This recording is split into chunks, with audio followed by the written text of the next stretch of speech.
first film assignment I was assigned in higher education had really a lot of rules to it, but there was one rule that stood out along the rest, and that was you're not allowed to use any dialogue, which seems not too bad, but it's actually pretty hard to convey events that were happening. So a lot of the films that people made, including some of the ones that I made, didn't make any sense simply because nobody was saying anything. Film is a visual medium. You can express a lot of information just by showing things on screen. Think about films that manage to do that. Like, consider the first 10 minutes of There Will Be Blood, or all 12 hours of Space Odyssey. There's so much that can be done, so much that can be told visually without really having to say anything. However, you have to be clear about what's happening on screen. If your audience doesn't really understand what's happening, then there's no point in showing them your movie since they don't get it anyway. Unless you're making like an art film or something.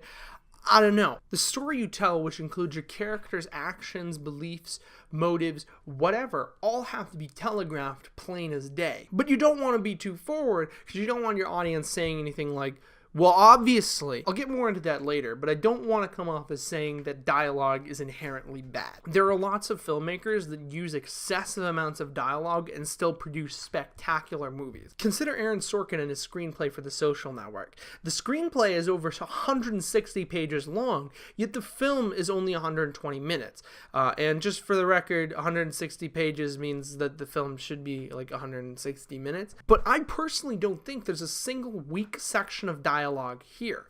Every single line conveys a point, advances the plot, or does something of that nature. And there's so much of it. I'm not going to really go into detail into why all the lines make sense, just that's my argument and believe what you want to believe. Similarly, consider Quentin Tarantino in the opening scene to Inglourious Basterds.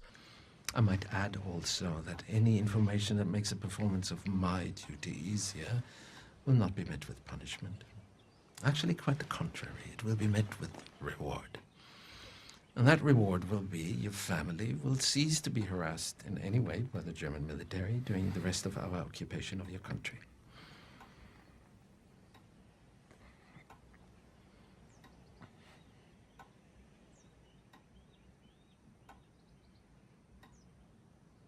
You're sheltering enemies of the state, are you not?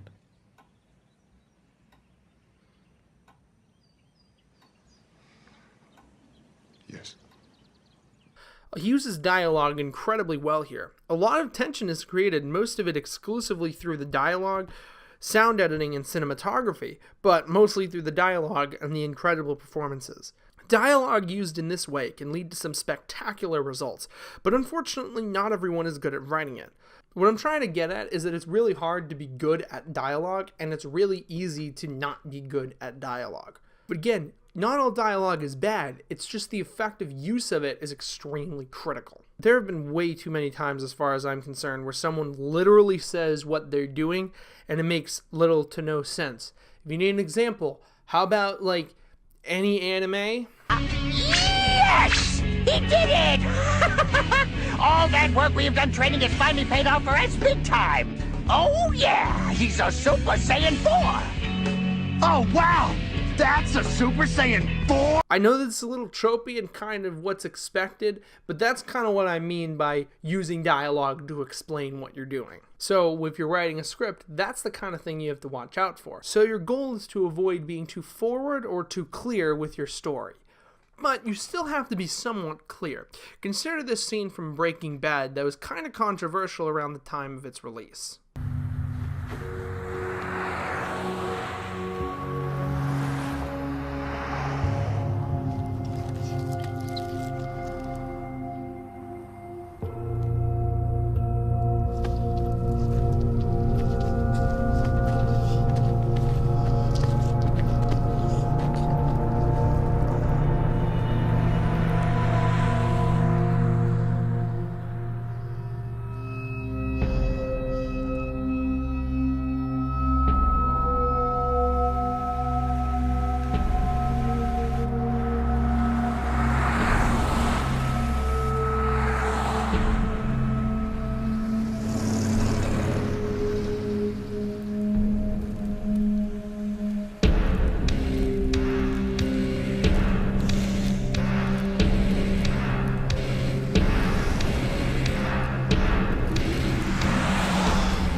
time, many viewers, myself included, were really confused about what Jesse was doing here. At this point, he realizes that something of his had been pickpocketed, and he realizes that something else that was important had been pickpocketed earlier. I'm going to keep it spoiler-free for those of you who haven't seen it, since it's worth watching. I don't think that the scene was all that clear, so when you're writing your dialogue, make sure that it is clear enough. But again, not too clear. Hence that happy medium that I mentioned earlier. I think that it's possible to reach this since many films have managed to do it, as I mentioned earlier, and films that don't tend to err on the side of being too clear rather than not clear enough. I mean, you'd rather your audience understand your story than your story be super artsy, right? Maybe that's a bad question. Let's take a look at some things which I find have managed to nail that happy medium.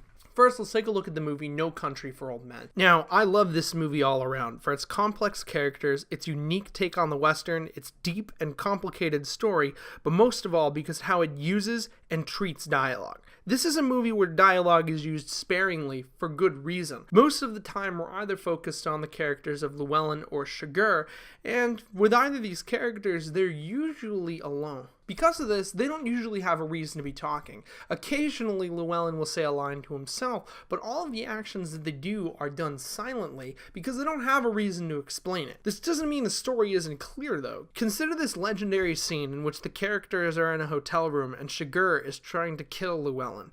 There's no dialogue in any of this, but everything that's happening is extremely clear. Checking to see if there's someone at the door or in the hall, lining up to prepare for someone coming in, turning off the light to feign being asleep. None of this uses any dialogue, but it still makes perfect sense. It's really what sets this movie apart from a lot of other films. I don't want to dwell too much on this movie though, since there's a lot more to analyze than simply its lack of dialogue. So it's kind of doing it a disservice by focusing so hard on that aspect of the movie. But it's a very strong example of how to properly use dialogue, or better yet, not dialogue, to explain what's currently happening in the story. Next, we'll take a look at the classic TV series The Office. Now, honestly, I think that The Office demonstrates a lot of impressive examples of visual storytelling. Now, to be fair, The Office has an out in the form of the talking head scenes. You know, all those scenes when the characters are just talking directly to the camera. And it's fair and it's easy to explain something through that, but regardless, The Office is very clever in how it tells its stories that are not being told through the talking heads. So let's take a look at this scene from season 4, and I wanted to try and figure out what's happening, especially if you haven't seen it. Man, you ever think there's going to be this massive nuclear holocaust, and after all the major nations are destroyed, it'll just be the tribes in the jungles that rise up and survive? The jungle warfare is going to rule the world?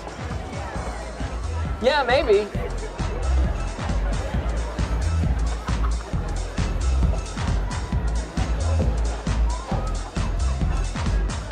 It's inevitable, right? I think it's pretty clear what's happening here. And the reason why I think it's so clear is because there's a lot of clever techniques being combined to tell the story. The first of these techniques is Steve Carell's performance, which doesn't need a whole lot of explanation. His expression speaks volumes about how he's feeling. He doesn't have to talk about it, he's showing it very clearly. But it's not always easy to find a good actor, so the next thing that's used to tell the story is the camera movement itself. I remember back when I was in 7th grade, I was in a play, and my director said, "The audience is like sheep. If you point somewhere, they're going to look at it." And I think that that holds very true with a camera as well. If you point the camera at something, that most likely means that what you're pointing at is important. After all, you are literally forcing them to look at something. So by panning the camera over from Michael to this girl with the other guy, the audience is told, hey, this is important. After all, why waste that precious screen time on something that's irrelevant? It's a really awesome method of emphasizing a plot element without using any dialogue. The Office, I find, does this a lot, and I think it's something that really makes it stand out from a lot of other TV shows. Finally, let's take a look at The Incredibles, the greatest Pixar movie to date, and one of my all-time favorite films.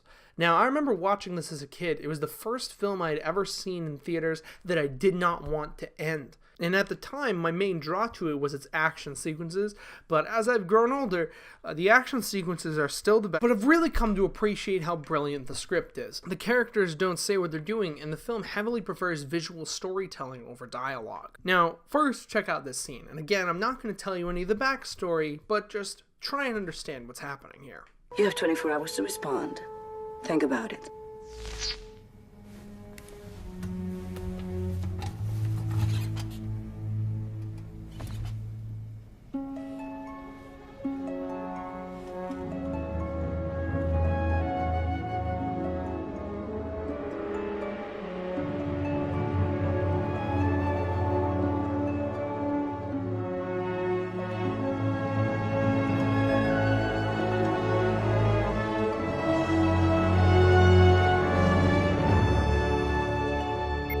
It's pretty clear through the use of his facial expressions and the various superimposed newspaper headlines that Mr. Incredible is thinking about the past. And to be fair, this is shown throughout the entire movie, but it's shown here in extreme detail. Even more clever, in my opinion, is that he has literally surrounded himself by it. So because of that, you can take away from that he is living in the past. At no time during the movie does Mr. Incredible say anything along the lines of, "Man, I sure miss the glory days. I wish they were here again." Instead, it's hinted at through scenes like this, as well as various bits of dialogue which all make sense in context. Tell me you haven't been listening to the police scanner again. Look, I performed a public service. You act like that's a bad thing. It is a bad thing, Bob. Uprooting our family again so you can relive the glory days is a very bad thing. Reliving the glory days is better than acting like they didn't happen. Yes, they happened. But this, our family, is what's happening now, Bob. And you are missing this. It's very clever at this, and the point is clear. And how do I know it's clear?